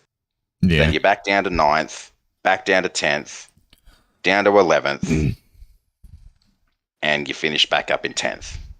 So yeah, Sunday. Yeah. So anyway, let's get back to talking about I'm not gonna say too much more about the Tigers. It saddens me at the moment. But I do have a question talking about that thing that makes you uncomfortable. I actually have 2 questions for NSL. NSL, question 1. As an Eels fan, how did that year, was it 2018, where you guys finished with the spoon? How was that year for you guys as a fan base? Because if I remember rightly, you were doing all right, and then you had the salary cap drama, which cost you like all of those early season points, I think. Yeah, so they couldn't play for points until they were salary cap compliant, basically. Well, they already had points because it was deemed like late mid-year that they lost a lot of those points for that period where they weren't compliant. Yeah. And teams that they beat, like the Tigers, did not get those points back. Bugger. But anyway. Yeah. You ended up finishing despite all that, you ended up finishing just 1 win away from not claiming the spoon. So I'm curious, how that year for you guys as a fan base felt as a whole. Or actually, no, that was 2016, I think. 2018 was just the really shit year. Because you had that, Okay, so 2016 was Spoon because of the salary cap drama. 2017, I think he got knocked out in straight sets in the finals by the Storm and the Cowboys. And then 2018, you just fell in a heap and finished with the Spoon. So, what was that period like? And then question the second. How do you feel about the fact that I think this is now season number 4 of the Eels social media team using hashtag Paradise, where since you started, every team's gone through like maybe 1 or 2 different hashtags? Because it drives me nuts seeing the same hashtag every time the Eels social team post for 4 seasons straight. At least they're consistent. That's Norman and Moses just weren't the right halves combo, which made our kicking game really crap that year. Man, moving on Norman was probably one of the better decisions they made. I think that was a very, very wise decision. The Eels didn't actually end up finishing with the Spoon in 2016. They ended up finishing 14th with a 13-win, 11-loss record and only 18 points. So they got points for... they got points for 2 buys. So they got points for 7 of their 13 wins. So 6 of their wins they lost points for. And after like round 6, they were 4-2. Then they were 5-2. Yeah, Panther Pride has been around for as long as I can remember. At least in the last how many years? So they were 6-3 after round 9, and that was when they were dropped straight down to last with 0 points. So at 6-3, they then went on to go 7 wins and 8 losses for the rest of the season to finish 14th ahead of the Roosters and the Knights. Yeah. Because that was an uncharacteristically bad year for the Roosters. Yeah, the Mitch Pearce stuff kind of screwed them. Yeah. Anyway, while NSL's replied, has he? Yeah, he has. Yeah. He basically said he stopped watching because he knew they were getting the Spoon. So that should tell you everything you need to know. Mm-hmm. I think this is maybe year number 3 for Panther Pride. I think you might have started that one in 2020. The Eels, I'm pretty sure, started Paradise in 2019. When Bankwest was opened. There are people who would know. I'll ask Peter Lang or something. They're the experts over there at the Weekender. Mm-hmm. They know their stuff, but I'm pretty sure it's been longer than that. So we'll go to the last game on Sunday. It was Panthers Bulldogs. Why didn't you do the talking about this one? What to say other than I think the Bulldogs were better for obvious reasons. Kyle Flanagan. I think every single human in existence has been saying, like we've all been saying it, Flanagan is the only genuine halfback they've got, and they left him out of the side in favour of playing musical halves for the start of the season. Now maybe he needed a bit of time just to work on his game in reserve grade, and maybe this was the plan all along, just to ease him in, and because he's absolutely the best halves partner for Burton, hands down. Burton is a really exciting running half / outside back with a great kicking game. He's not going to organise your team, and no way in hell someone like Apparillo is going to do it either. So it's no surprising they look better. Like, especially their attacking kicking game was really good.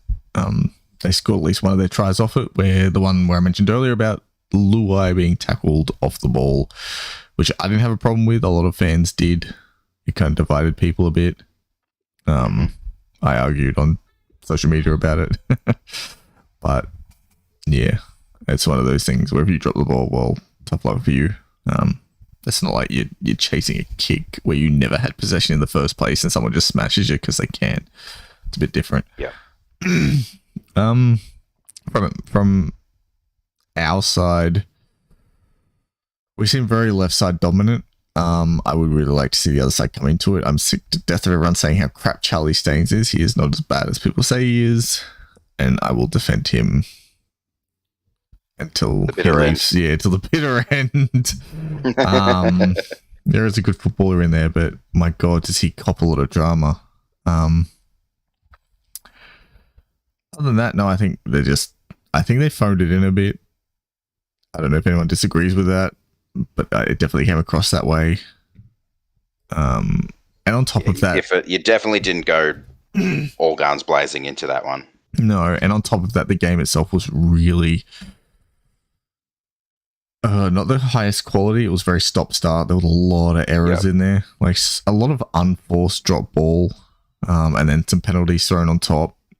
So it was very much all right, let's just get to the end of this one, get 2 points, and get to next week's game at home, where we can smash whichever team it is that happens to be playing on that day. I'm sorry, Justin, but it is Fortress Penrith now.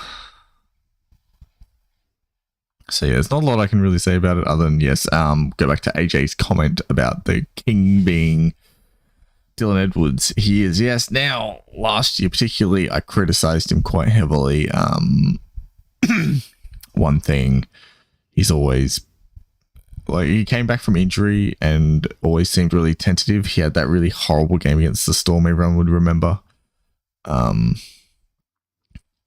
don't know, and he had no passing game to speak of. He would literally get the ball and then just die with big overlaps, and it was just, oh my God. And I was like, well, for all the good work he does do, we need someone who can do a little bit of playmaking out there, because the fullback sits, the way Penrith set up is the 5'8" sits on the left, the fullback sits on the right, and then Cleary and Yo just control the middle, and they go side to side, whatever, do all the work. So with the fullback on the right, he essentially is playing as another second receiver / 5'8", so they need to be able to pass. So I was like, well, you're going to need someone with a passing game, maybe a Crichton or even Staines there as he develops more. But that's more of a future pick. Crichton, I would have liked to have developed there at the time.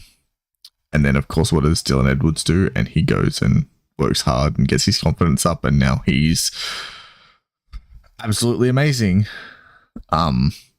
I wouldn't trade him for anyone right now. And yes, I got called out for that on Twitter. Aaron would remember. I do remember. But just, I feel like he missed the point of what you were saying though.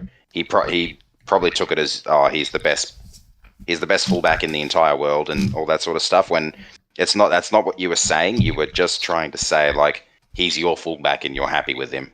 Yeah, he's not the best fullback in the competition. Like, if, Manly came to Penrith right now and said, look, we've decided that our brains have turned to scrambled eggs and we now think that Turbo is a bum and we're going to pay 80% of his contract for him to come and play for you. I mean, who wouldn't want that? But just the way things are and circumstances being what they are and the roster balance being the way it is, and Dylan Edwards developing his game the way he is, he's even starting to throw passes now, he's clearly working hard. Like, considering how good he is defensively, I think he's probably the best defensive fullback in the game at the moment. He won't put on the highlights of a Turbo or Tedesco, and this is what I'm saying. Like, I would rather, right now where we are, we've got Yo and Cleary and Luai and all these guys who can play flashy. We don't need flashy. We just need someone who's going to organize the defensive line, make sure things are clean and tidy, and he's the best housekeeper in the NRL as a fullback, I think. Yep. If that makes sense. Gets in there, gets to work, gets the job done. Yeah, he does just all these little bits and pieces, tidies up. Everyone else is leaving their rubbish around and he just picks it up and vacuums and off he goes. And he does it for 80 minutes. And then he'll run for 200 meters, so then the forwards are still not breathing as heavy as the other team. So, Mm-hmm. yeah. The question about May and Staines, who drops out. The way I see it is I want Staines to stay in the team and build this combination with Crichton, but I could see May taking the spot when To'o comes back. To'o's actually a right side player.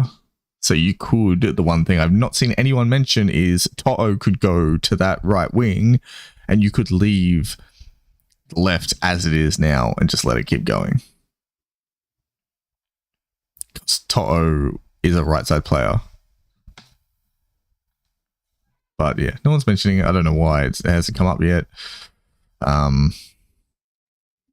So we'll see. Like I said, personal preference Staines, but I could see May taking it. And honestly, whoever does drop out is probably hard done by, which is weird because we have more players that we can fit. The other option you could take is you could move Liam Martin into the middle to play as a prop, and send Targo to second row, which he's played a lot of. But it might be too soon. It might be a bit too small. It might be a year or two away from being able to do that, though. So, because in that sense, then you could kind of try and fit everyone in. But I don't know. So yeah, that's my thoughts. Rambled a bit, but yeah, messy game. Good to get the win. Bulldogs look much better the way they were.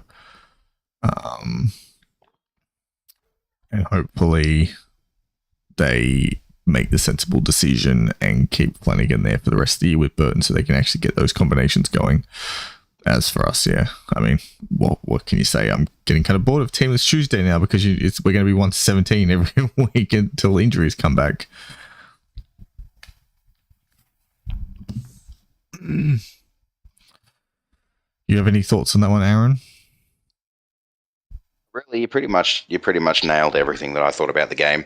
I wasn't too heavily focused on this one after the shellacking the Tigers copped, so I figured you'd be the better person to talk about it. You know, I guess that's the good thing about when the Tigers play later in the round. I watch the round before they play. I don't watch the round after they play because I'm too peeved off. Yeah, I don't know. There's not much else I can really say about that game. But the main thing was just it was nice to see the Bulldogs play a bit better, and yeah. So other than that, why don't we wrap things up with a rapid fire round 6 preview? Yeah, so I'll mention ours and then I'll hand over to our tipping meister. Which I think I've mentioned already. Home game, Broncos outs. Fortress Penrith. I've been hoping it would be a good game, but the more I think about it over time, the more and more it's building up. I think it's going to be a bit of a blowout. Have you seen the sports bet odds? No. What are they saying? Panthers $1.05, Broncos $10. Get absolutely rotted. That is insane. That is worse than last week against the Dogs. We were $1.10 last I saw. Yeah, well, you were $1.10, the Dogs were $7. The Eels are $1.07 and the Tigers are $9. Holy crap. Hang on a minute. So you're telling me we have a better chance of beating the Eels than the we're given slightly more hope of beating the Eels than the Broncos are of beating you guys. I mean, I'm hoping that's just because we're the defending premiers, because that's pretty dodgy on the Broncos. I think the home record that you guys have plays in your favour. Yeah, it's ridiculous. I don't think we've lost there in like a couple of years. So 2019 would have been the last time, some point during that year. AJ, $50 on the Tigers. Let's do it. Everyone in chat, we'll do a Discord bet. Do that thing with the what's that one on the ads where they're all betting with their mates? We'll throw $50 in. Yeah, Discord bet. We'll do a Discord bet on the Tigers. Become millionaires. Retire. Profit. Yeah. Okay, so that's pretty much all I've got to say about that, because especially with them missing Haas, so their middle's automatically massively weaker for that. So yeah, I'm expecting a blow in that one. And I'll hand over to our professional tipster. For a moment, I thought you said they're missing arse. No, I think they've actually got some pretty good ones in there, but I mean, we can go through and rate the butts of the NRL on a future stream if we want. Well, you can actually call me a tipping guru this week, considering I finally got my first perfect round for the season. But I need to back it up, and I need to make sure it wasn't a one-off. I need to go out there and rip in and do it all again. Yeah, exactly. As is cliche in the world of the NRL. Yeah, so Tiger going back-to-back wins is going to be interesting. All right, so Thursday night, Raiders-Cowboys. This rematch of the round 2 game, I think it was, where the Raiders got very upset by the Cowboys. I'm interested to see this one, how the Raiders bounce back. Raiders are favourites at home. I'm going to be leaning towards them for now. I haven't really delved too much into the team lists, so I'm going to have a little bit more of a look at those as the week progresses. I got home from work earlier this evening and basically got straight into prepping for this. So, yeah, I haven't checked out team lists other than the Eels versus Tigers game. So I'm tentatively leaning towards the Raiders. If I change any of my tips, I will let the Discord know so you guys are updated whether or not whether my tips change from what I talk about tonight. Good Friday footy. Rabbits, Dogs. Rabbits, decent favourites over the Dogs, which is to be expected. I'd see the Rabbits winning this one. No, Latrell is a big out, but I think the Rabbits still have enough quality and class to get the job done over the Dogs here, especially considering the Dogs are coming off those 2 losses. I think the Dogs will be competitive. I don't think it's going to be as close as what I was expecting the Dogs vs Panthers game to be. So I'm going to lean to the Rabbits by between 2 to 3 converted tries. Panthers Broncos, it's hard to go past the Panthers considering the home streak, so I'm going to say Panthers 13+. That's a fairly straightforward one, I think. Yeah, the Broncos were very competitive against the Panthers last year, but I think the Panthers boys are going to have learnt a lesson from that, and they're not going to underestimate the Broncos this year, and are going to come out firing, put on a show for the home crowd, and get across the line fairly comfortably. Eagles versus Titans. It's kind of funny. Last year, this was the game that Tom Trebojevic came back in and absolutely rickrolled the Titans. The Titans have started off rather good in attack so far this year, but I don't think they're going to be able to beat Manly. I think Manly are going to win this one. They are favourites. It's relatively close between those two, but I am going to lean towards Manly so far, unless I see something drastic in their team list that makes me think maybe not. Storm vs Sharks. This does have potential to be game of the round. Storm at Amy Park are a very hard team to tip against, so I will be leaning towards them, probably by about 10 points or so. The Sharks have been good, but their last few games, they haven't quite played against the quality that is the Storm. And I will pretty much leave that one there for the time being. Moving on to Sunday, Roosters and Warriors. Roosters are fairly decent favourites over the Warriors back at the SCG. The Roosters haven't performed that well at the SCG yet this year, so they're going to have to get on to that and get going at home. I'm going to say the Roosters for now. At the moment, I think I've gone all the favourites. I'm seeing it as rather difficult to make a case for any of the underdogs this week, except maybe the Cowboys. That's so out of the game so far. Yeah, not a whole lot to say here. I think, the Roosters, they haven't been good. They've probably been absolutely shafted by their coaching staff this week after last week's game. So I expect them to come out firing, and I think they'll be too good, winning by probably about 14 to 18 points. Dragons versus Knights at Wynn Stadium. Dragons are favourites this one. This is the one where I'm tipping the upset. I think the Knights will get the job done. Yeah, they've copped a few injuries, but the Dragons just haven't been good. In saying that the Tigers and the Dogs attack has been pretty garbage, the Dragons hasn't been much better. So I'm going to say the Knights to be my upset of the round based on the odds. I think they are... Okay, that game is the second closest in betting. The Raiders are the favourites at $1.55.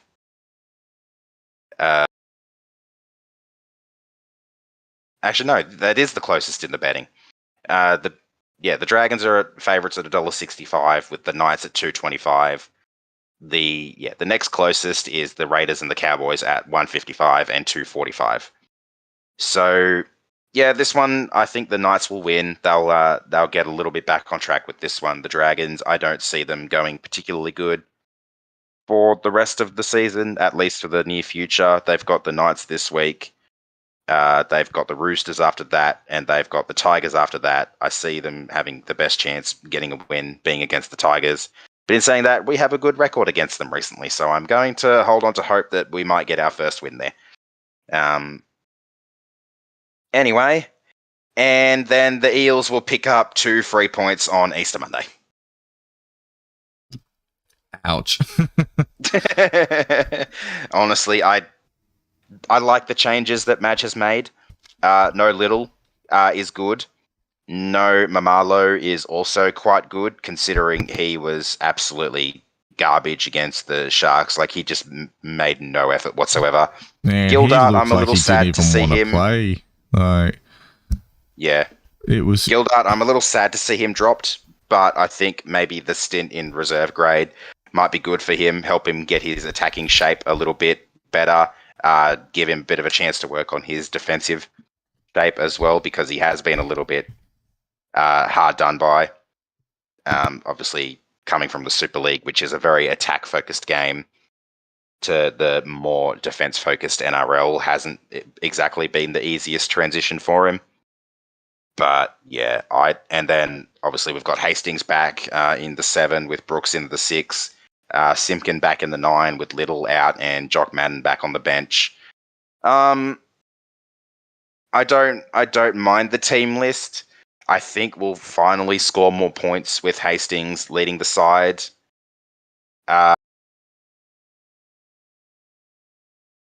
Honestly, Tigers versus Eels is not always close at the moment. We've been walloped by them and the referees fairly consistently since that Bankwest opening day demolition job. So I am pretty much going to say at the moment the Eels 13+. I'll wait to see if there's any late changes, whether or not I change my mind on how much the Eels will win by, but I don't feel like I have any hope whatsoever of getting a win on Easter Monday. I'll be watching, I'll be cheering my heart out, but come full time, I will probably be crying again. So we'll see how that goes. Junior Paulo, big out for the Eels, but I think they've got a handy enough replacement in, who was it? Kafusi. Yeah, so, I think that'll be alright. Yeah, that's his week. Yeah, pretty much. Thank you for coming to my TED Talk. As Aaron would say after all that. That's probably the most I've ever talked in like one little burst. Yeah, but you're the one who does the tipping comps. I don't do that anymore. There was a time I used to bet here and there and stuff, but I'm now more just into the fun of it. I don't do that. Yeah, I get too worked up otherwise.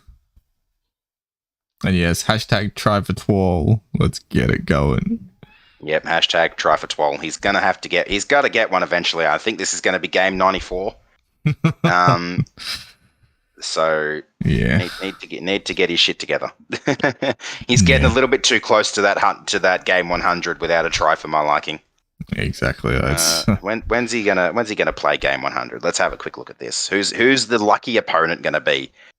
So 94 against the Eels, 95 against the Rabbits, 96 against the Dragons, 97 against Manly, 98 against the Cowboys, 99 against the Dogs, game 100, round 12 versus the Rabbits.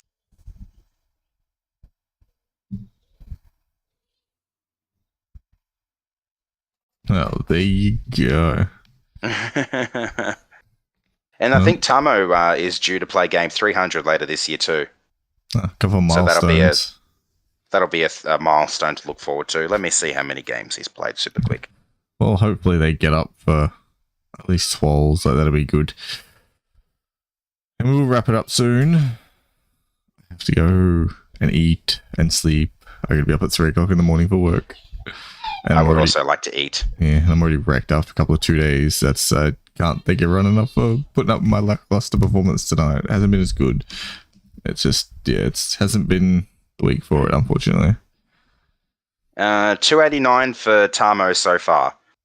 So if he doesn't miss any more games, let's just quickly go through. So this week will be 290. 91, 92, 93, 94, 95, 96, 97, 98, 99, 300, potentially round 17 versus the Eels at Leichhardt. There you go. Interesting. During Origin as well. Oh, he's going to get the home game in the Leichhardt crowd for his 300. Saturday night, so we should be able to get a decent crowd there for that one too. Even if the team is still going relatively poorly, we should have Dewey back by then, so I think we'll get a decent turnout for that, especially if we've got a milestone to celebrate. I think that'll be a... Well, I assume you'll be there. A good one. I will absolutely be there. Being Leichhardt. Being at Leichhardt, as part of my membership, I will be there. Not so much with bells on, but I will definitely be there. The bells will stay in the cupboard for now. The bells are going to stay in the cupboard for the rest of this year. They might come out of hiding next year. Yes, if they want bells, they have to win. That's the deal. Yeah, boys, you got to earn my bells. Exactly. All right, guys. Thank you, everyone, for coming. I'm definitely going to leave it there.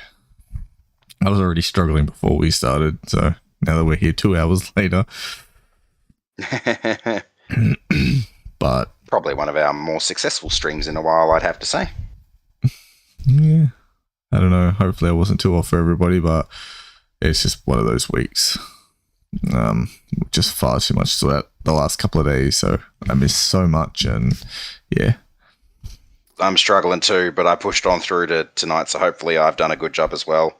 Oh, you were great. Thank you. I was the weaker link tonight. Thank you so much, everyone, for joining us. Don't forget to like and comment once the video gets posted. Once the VOD gets posted, share around with your friends. Get us some more viewership, pretty please. Yes, it'd be nice to, from a conversational point of view, to get more fans in. And good luck to everyone's teams. Good luck to the Panthers boys versus Justin. Liam's not here, but good luck to Liam versus the Raiders. And I don't really need to wish you good luck for Monday. NSLU are going to absolutely wallop us. So, oh no! Oh, enjoy. This is the thing. As long as they can be competitive.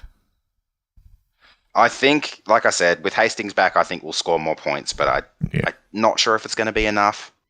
The thing that didn't get mentioned was Brooks moving to 6 and Hastings 7, but we'll talk about that maybe in Discord. I did sort of mention that. Yeah, but we'll go into depth in that on the Discord. So if people want to chat to us, like, I'm not good at Twitter and all that sort of stuff, especially on Instagram. I completely forget it even exists. But people are welcome to come on the Discord, and I'm a lot more active there, and we're a lot more accessible. So good night to everyone, and good luck for the weekend coming. And happy Easter to all, and to all a good night. Happy Easter to everyone. Hopefully the Easter Bunny brings lots of little eggs and maybe 2 points to everyone except for Justin. Sorry, Justin. But everyone else can have 2 points. Yeah, this is one of those weeks where the Catbros server cannot have everyone a winner. Unfortunately. There will be at least 2 losers in the Catbros server this week. And they will be the Broncos and the Tigers, calling it now.